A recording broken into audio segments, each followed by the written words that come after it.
ICT বিষয়ের অনেক সময় ক নম্বরের জন্য এসে থাকে ন্যানো টেকনোলজি কি। তো ন্যানো অর্থ ক্ষুদ্র, তাই না? ক্ষুদ্র অর্থাৎ কোনো বস্তুকে 100 কোটি ভাগের 1 ভাগ করে উপস্থাপন করাকে ন্যানো বলে।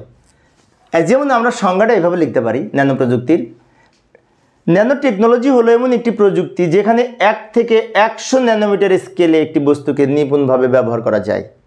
অর্থাৎ কোনো বস্তুকে 1 ন্যানো থেকে 100 ন্যানোমিটার স্কেলের মধ্যে উপস্থাপন করা।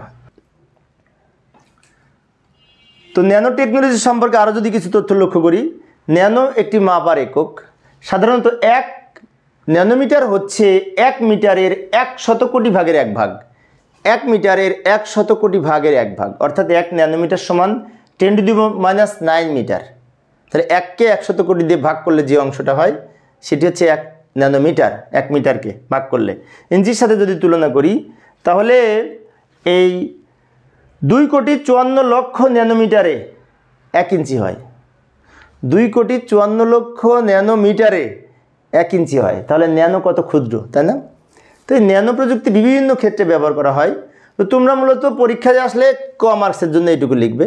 আমি আর একটু ব্যাখ্যা দিয়েছি। সাধারণত অনেক সময় আসে যে 1 ন্যানোমিটার সমান কত, তো 100 কোটি ভাগের 1 ভাগ। এগুলো একটু মনে রাখার চেষ্টা করবে এমসিকিউ এর জন্য।